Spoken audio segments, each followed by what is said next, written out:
I am going to be brief on my press statement, and then I'll be open to questions. And since I've not addressed for some time, I'm sure there must be quite a few questions.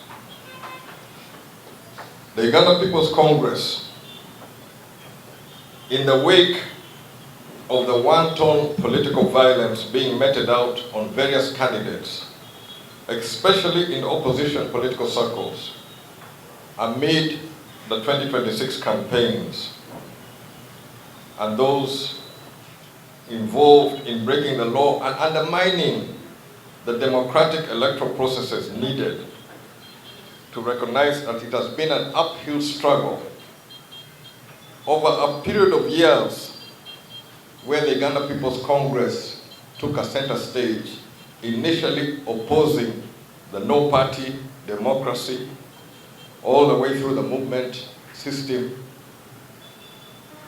And UPC had been in the forefront in the struggle for multi-party politics. And we cherish the spirit of multi-party politics.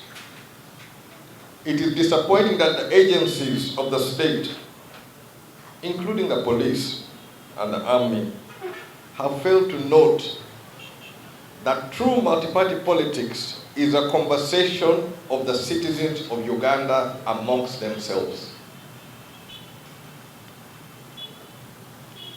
In every election cycle, be it 2006, 2011, 2016, 2021,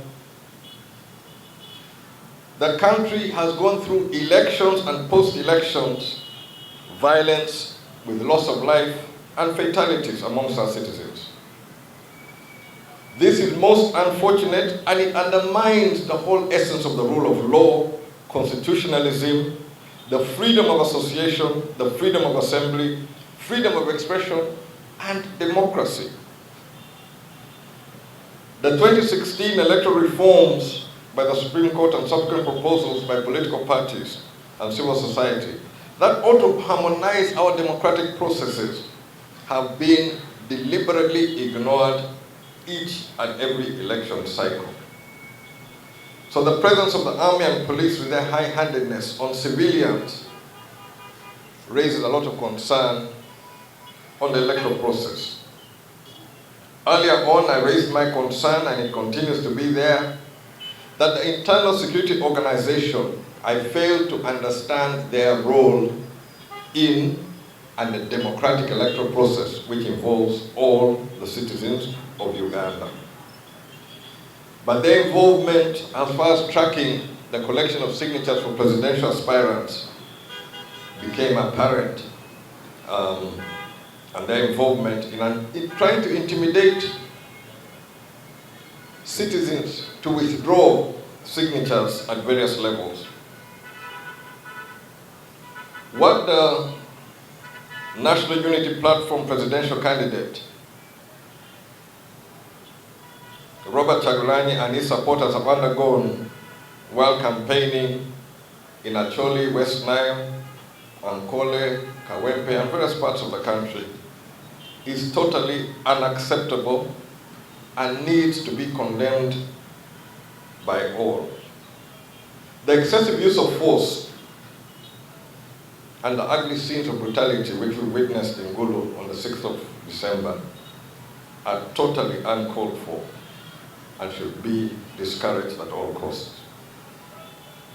The UPC joins other stakeholders to demand immediate investigation into the matter and bring the culprits to book.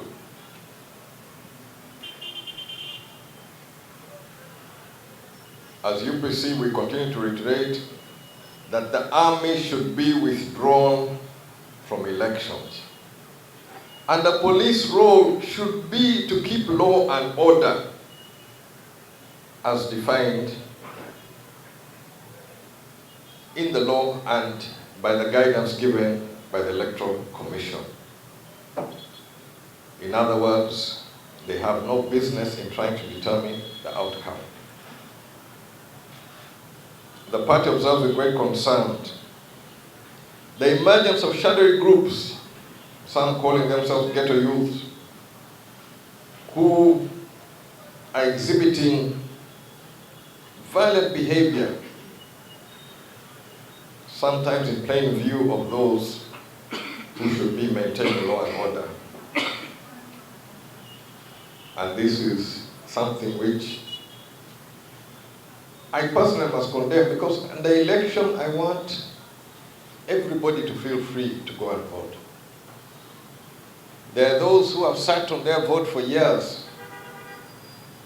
An election is where all of us as a country should be able to come together and vote. These people running around clobbering others discourage the silent majority. But it's time for the silent majority also to come up and speak. Let their voices be heard.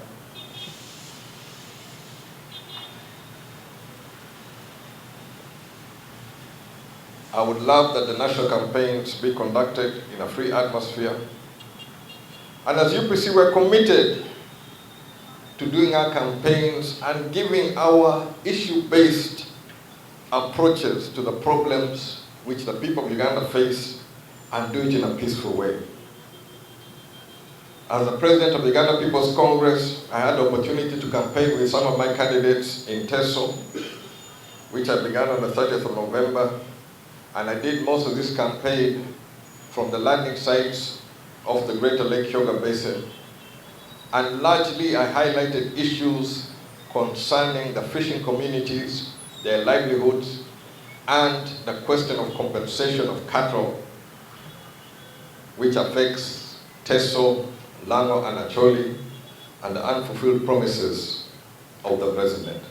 It is interesting that I am not being attacked on any of the issues which I raised, but the attacks are coming in a different direction.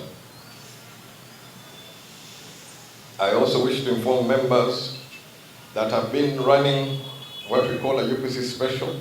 It's a tool which we've been using over the years to help fundraising and supporting candidates. I was able to launch this on the 26th of November to collect whatever little funds to support our candidates. Unfortunately, last Wednesday, we were not able to run it because I was coming back from Serere, and while en route, we were not able to run the broadcast. But this evening, we'll be running the broadcast from 8 to 9 p.m., and we have lines for contributions to support the UPC candidates. These are in the name of the Jimmy Akena Foundation.